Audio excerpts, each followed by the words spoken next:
The topic will be the hydraulic design of the sewer, partial flow diagram, nomograms. These are the associations. In associations, we will teach with this that hydraulic design of the sewers. That is the main topic which we will discuss.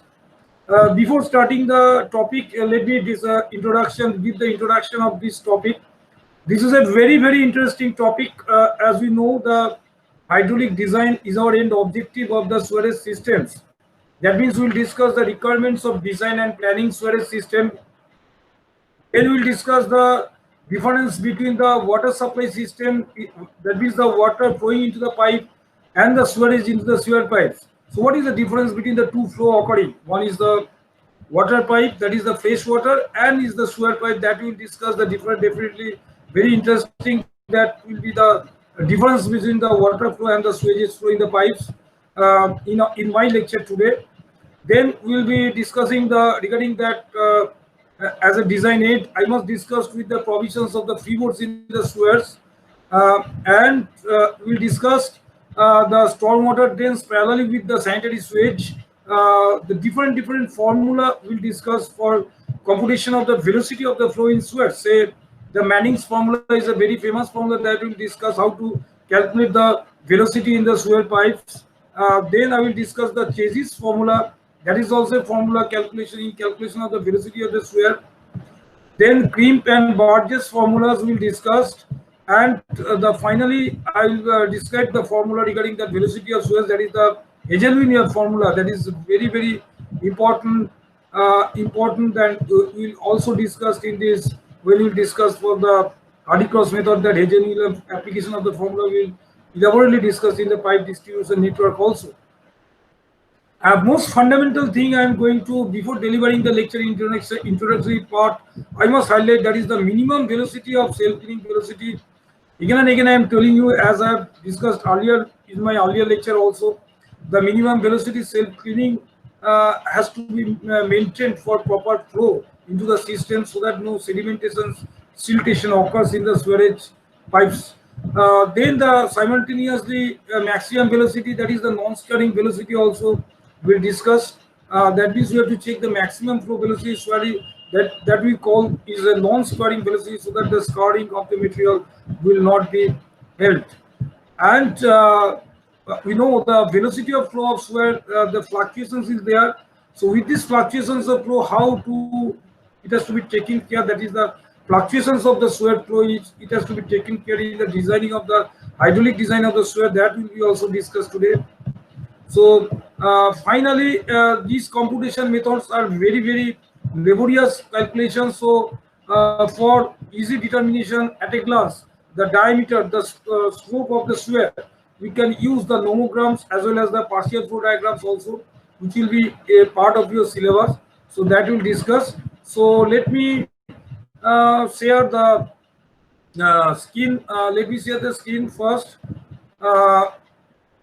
Then I will discuss I'm going to start my lectures, that is the hydraulic design of sewer. Let me share the screen first.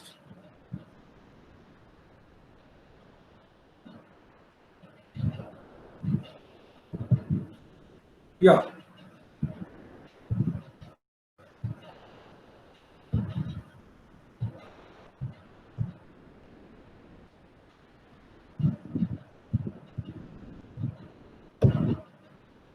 So just a general consideration, I want to say that what is the sewer design, the basic purpose of the sewer layout designing of the system, that it will follow a steeper gradients, because the flow in the sewer line, the sewage flows in the sewer in gravity flow.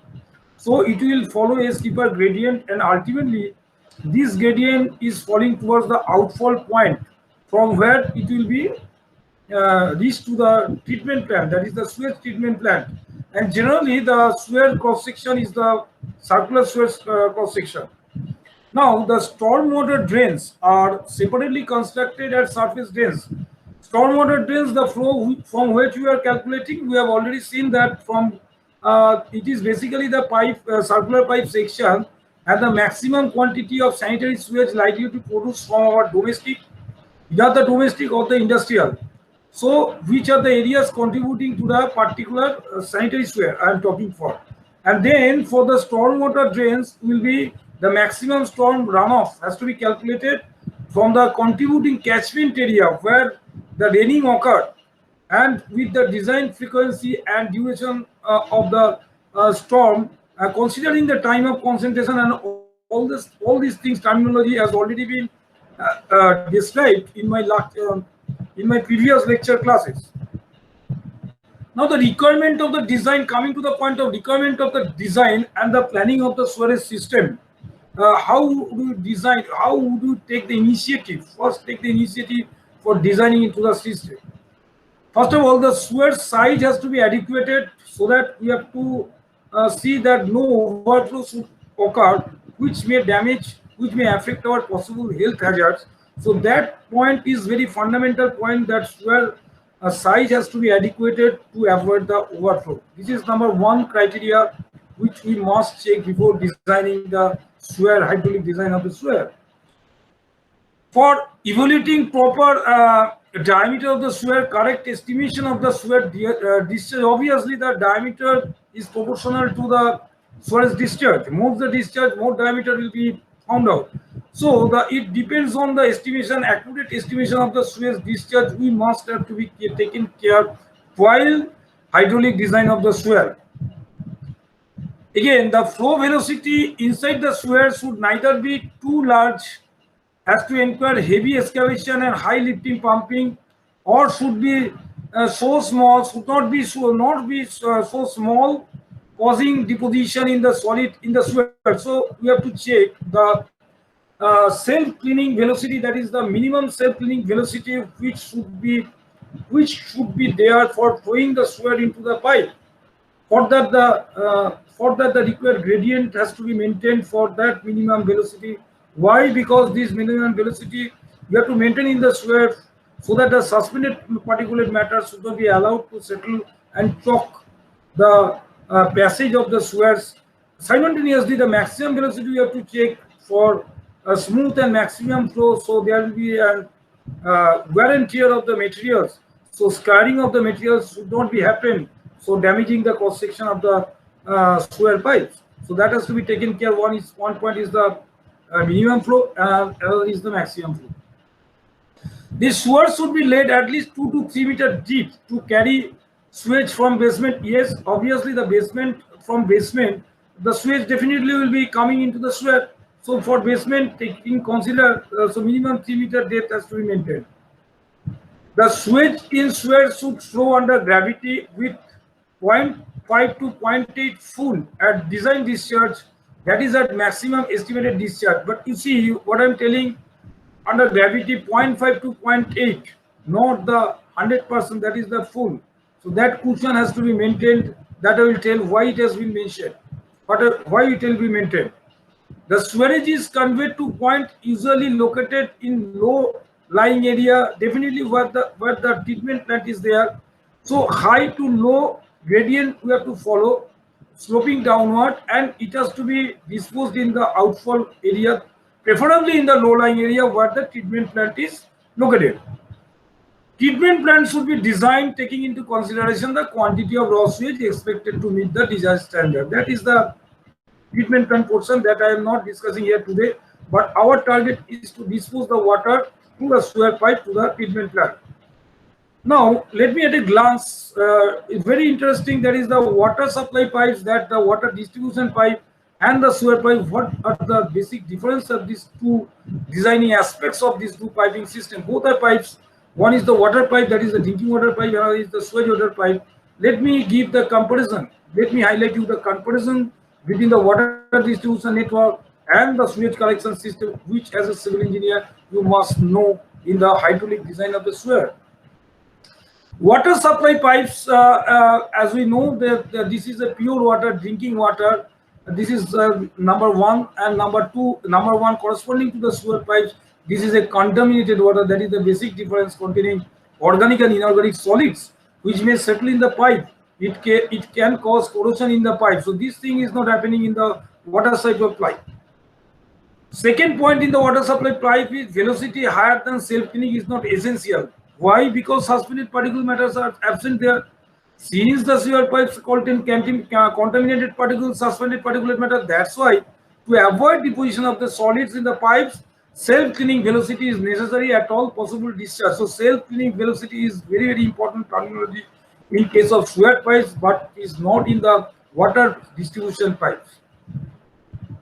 Water supply pipe, regarding the water supply pipe, it carries water under pressure. Hence the pipe can be laid within certain limits up and down in the hills and valleys. But in sewer pipes, it carries sewage under gravity. Therefore, it is required to be laid at a continuous falling gradient downward up to the outfall point in the low-lying area, which I just now mentioned. Then the water distribution pipes are full under pressure, but in sewers are designed to run partial full at maximum discharge, not full flow, not full flow. It is a partial full, not full. I'm specifically, again, I am using the term, very, very important aspect I am using, that is a partial flow at maximum discharge. Why partial full, not full? Because the extra space ensures the non-pressure gravity flow. This will minimize the leakage from sewer.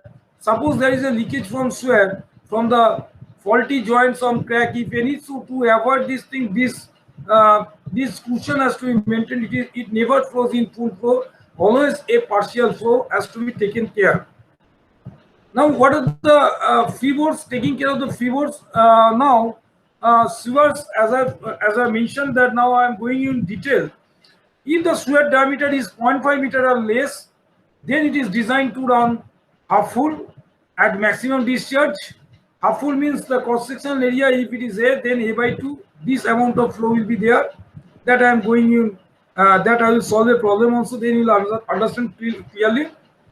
And the sewers with diameter more than 0.5, 0.4 meter, obviously the depth design flow will be 2/3 to 3/4 full at maximum discharge. That means never it will occurs in full flow, that you have seen. The extra space provided in the sewer provides a factor of safety to counteract against the following factor. Why we are providing that cushion, that means partial flow, not full flow? Because of the safeguard against the lower estimation of the quantity of wastewater to be collected at the end of the design period. Suppose we have seen that our design period is 20 to 30 years. So after 30 years, if that quantity is going to increase, so that's why we are mentioning the cushion. So this is the safeguard to ensure that sewers will never flow full, eliminating pressure flow inside the sewer, because if the flow runs in the gravity. So definitely the pressure flow will not be allowed. Here the gravity flow by slope, by gravity flow, it will be in sloping condition from higher to lower, it will be occurred. Now, large scale infiltration from stormwater through wrong or illegal connection through underground cracks or open joints in the sewers.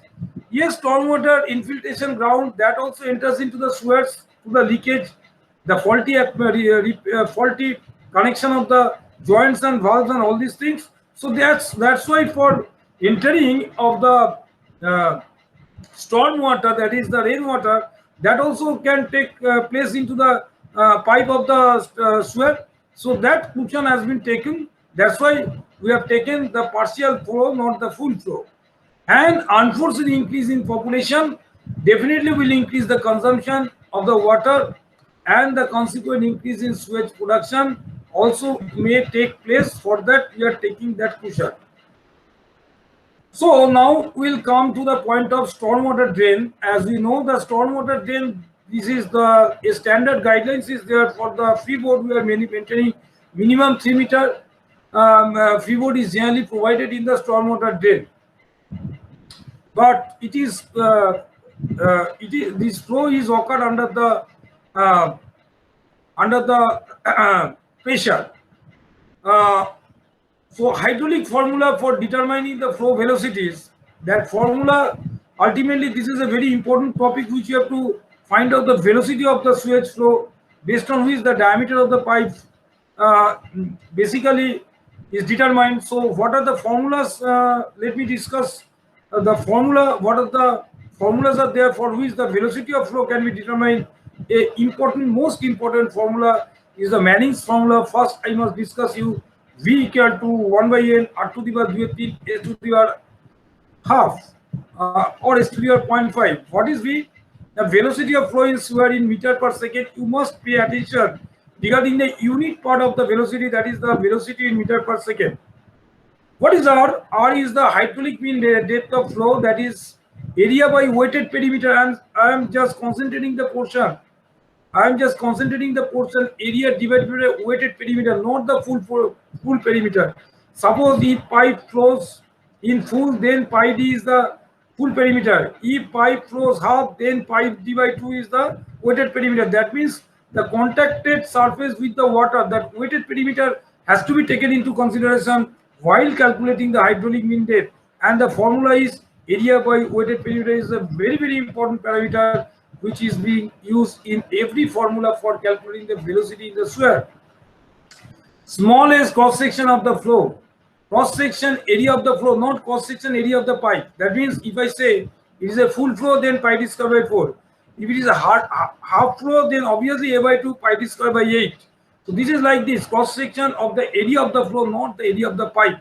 That you have to take care while calculating the numerical sum. P is the weighted perimeter in meter, as I have told you, and N is the rigidity coefficient, depends upon the type of the channel surface, that is the piping material, and it lies between 0.011 to 0.015. So minimum value of N is 0.011 and maximum value of N is 0.015. For brick sware, it should be 0.017 and 0.03. For stone facing sware, that is the exceptional case. I have already, I am just going to mention you. Otherwise, we will follow this range. Now, what is the S? S is very important. For that, the flow is possible throughout the swirl line, as I have seen. It flows in gravity, so definitely hydraulic gradient should be there. It is a slope. That means the gradient equal to inverse slope to uniform flows. Now, this is the Manning's formula. Now, coming to the another formula, that is the Chezy's formula. What this formula gives us? V equal to C equal to R by half S to the power half. What is C? Chezy's constant, and remaining variables are same. So only thing here added is Chezy's constant in place of the N rigidity coefficient in the Manning's. Remaining portion R is the hydraulic radius, as I mentioned in my earlier formula, that is the Manning's formula, and S is the hydraulic gradient, that is the slope of the pipe. Next, I will come to the point of the third formula, that is the Crimp and Burgess formula, that is V equal to 83.5 R to the power 13 S to the power half. So this is the Burgess formula. Hazen-Williams formula is very important in pipe distribution Hardy-Cross method. When I will discuss about the network related analysis, then this formula will be used. Hazen-Williams formula V equal to 0.849 C R to the power 0.60 S to the power 0.54. So this is the all the formulas which will give us the velocity of flow, which is very much required, because if velocity of flow we can determine, then we can find the discharge of the flow, which is related with the diameter as well as slope, and the hydraulic radius, that is the area by weighted perimeter. Now in Hazen-Williams coefficient C varies with life and the pipe. That means if the pipe is new, then we can consider the value is more. If the pipe in long run, in time, if it is deteriorated, that means older pipe, then its value will get reduced. So to give you a average idea, for example, for RCC new pipe, it is 150 and the value recommended for design is 120. As the pipe interior may become rough with time, so the design value of C for AC pipe, plastic pipe, CI pipe, and steel lined with cement are respectively 120, 120, 100, and 120. So this is the I am giving you some idea about the Hazen-Williams value C corresponding to the piping material and corresponding to the age of the pipe, whether it is a new pipe and old pipe. Now we have to see very important parameter I am going to describe for the hydraulic design of sphere, that is the minimum velocity, self-cleaning velocity is very important. What is minimum self-cleaning velocity? Now, velocity that would not permit the solids to settle down and even scour the deposited particles of a given size is called the self-cleaning velocity. That means the minimum velocity should be developed once in a day so as not to allow in deposition, formation of silt into the sewers. Otherwise, the deposition takes place and it will obstruct the free flow as it will choke the piping cross section. So we are very, very careful to check the minimum velocity while discussing about the hydraulic design of the sewer, while calculating the velocity, while calculating the diameter of the pipe. This minimum velocity checking is mandatory for the hydraulic design of the sewer. And how it is calculated? The formula is given by Vs equal to, as I am showing you my lecture, Vs equal to square root of 8K by F into Ss minus 1 into GD. This is the formula I am just showing you, everybody. So what is the K? K is a constant for clean or inorganic solids is 0.04 and organic solids is 0.06. That means for organic solids the self-cleaning velocity should be more, but inorganic solids comparatively, in compared to the organic solids, the self-cleaning velocity will be less, which is obvious because the organic solids have a tendency for making the siltation, for making the precipitation, sedimentation. So that's why its value is 0.06 and that value is 0.04. What is F? Now Darcy's Weisbach friction factor, that is the 0.03, is a constant value for the sewers that we can consider. SS is the specific gravity of the sediments. Specific gravity of the sediment particles, obviously the particles specific gravity.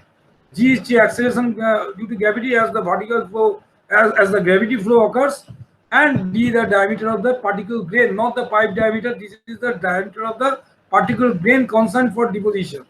So if these things are known to you, then the minimum self-cleaning velocity at least once in a day you have to check, and this is for maintenance purpose, operational maintenance also has to be taken care, that we have discussed in my previous lectures.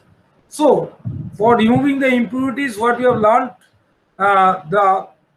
suppose if we talk about the inorganic particles, say sand, up to 1 millimeter diameter, say, with specific gravity 2.65, generally the sand specific gravity 2.65, and organic particles of 5 millimeter diameter and specific gravity of 1.2, it is necessary that a minimum velocity of about 0.5 meter per second and an average velocity of about 0.9 meter per second should be developed in sewers.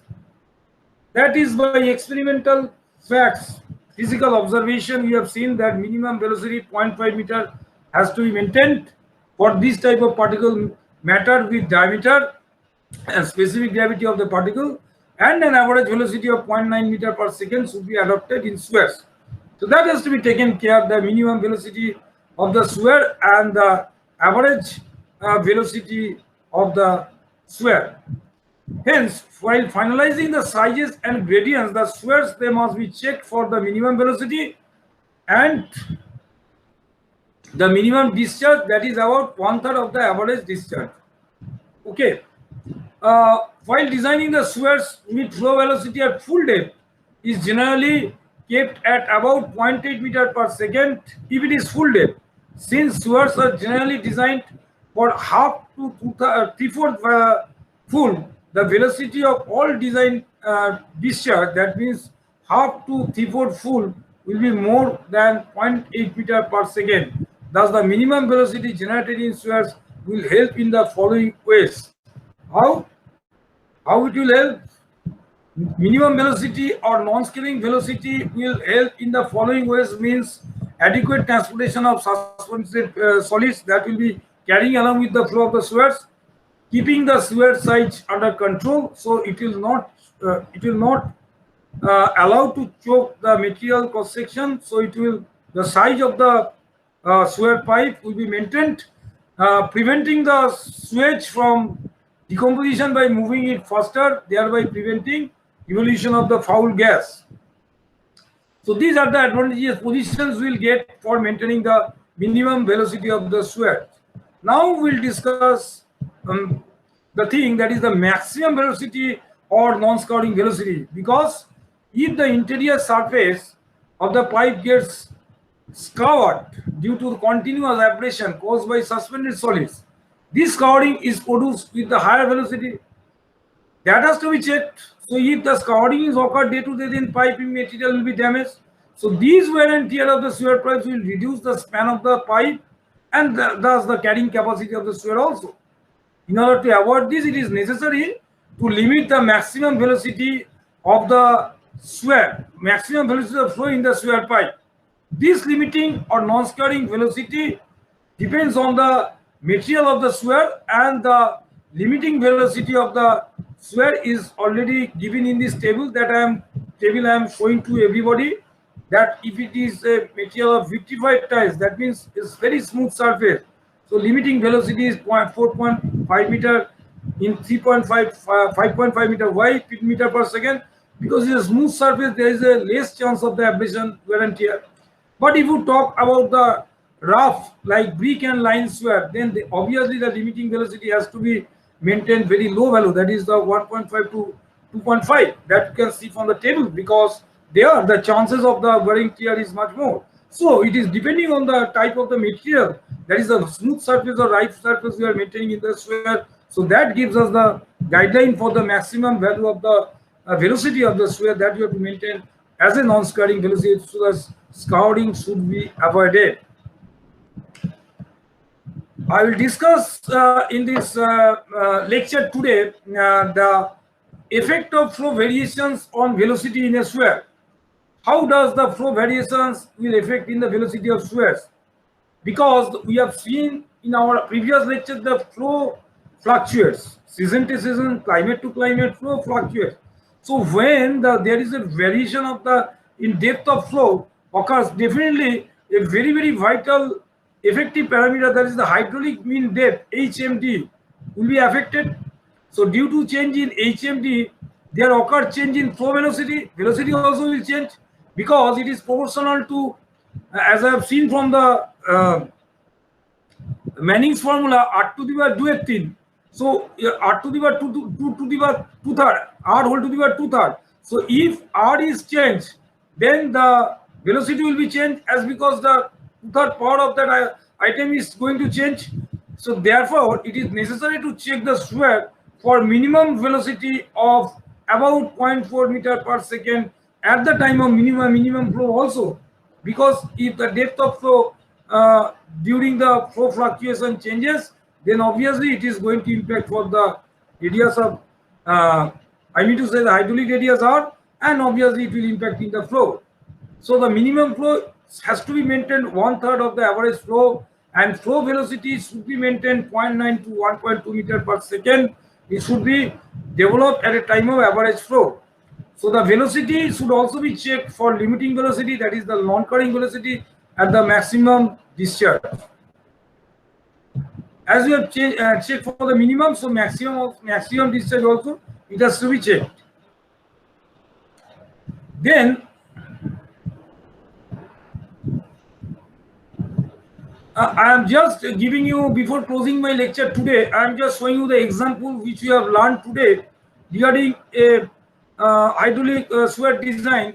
So before closing this lecture today, I must highlight one example to clarify much more what we have fundamentally learned from the hydraulic sewer design. One numerical, I am just giving one example. Suppose a sewer has to be designed with a maximum discharge of 650 liter per second, running half full. Please take care. It is mentioned that running half full. Considering Manning viscosity coefficient n equal to 0.012, gradient sewer S equal to 0.0001. This is given in the question. You have to find out a sewer. That means you have to determine the diameter. You have to design the diameter of the sewer. You have to design a sewer means you have to determine the diameter of the sewer, as because the discharge is given in the question. The very fundamental thing, we know that Q equal to AV, that we know. So that will be often that is the discharge and velocity ratio, Q equal to AV. What is Q? Q is given in the question 650 liter per second. That means if we convert it in the meter cube per second, then it is 0.65 meter cube per second. So substitute Q in place of Q is 0.65. Now what is A? The circular cross-section area is pi d square by 4, but since it is given in the running half full, we are talking for the cross-section area of the flow, not the pipe. So pi d square by 4 divided by 2 is pi d square by 8. So this is one part. Now V, what is the V? Gives us the relation in Manning's formula, 1 by n r to the power 2/3 s to the power half. So R is A by P. A by P means here R is D by 4 because perimeter is R A means pi d square by 8 and perimeter means pi d by 2. So you will get pi d by pi omitted, you will get d by 4. So if you compute by area by weighted perimeter, ultimately you will be found out the relation R equal to d by 4. So R can be substituted as d by 4. So if we equate the equation, only unknown is R, only unknown is D, because R is substituted by D, n value is given, S value is also given. So from this equation, one unknown is there, that is the D, and it is found out 1.82 meter. If the pipe is partially full, it is not easy to solve this equation and it is time consuming. So then we'll talk about the different thing, whether we'll give how to solve these partial flow problems. That I will definitely deliver you in the next lecture. That is my 11th lecture in the next class. So before closing this day, I must say this, today I have discussed about the preliminary concepts of the hydraulic sphere of the design. Aspects of the design, steps of the design I have already discussed with you in detail. The numerical formulas I have described. I am going to post this lecture today in the Google Classroom. You can go to this Google Classroom, and then in the live class, live interaction, there will be a one-to-one interaction will be there for clarifying the questions, queries, if any you have. And simultaneously, next class we will discuss about the nomograms, partial flow diagrams to solve the complicated problems which cannot be solved easily by applying the formula. That we will see how to solve this problem. And finally, we will conclude the module with solving some numerical problems for further clarifying the idea. Thank you very much. So stay well, stay happy. So I am closing this day. Thank you. Thank you very much.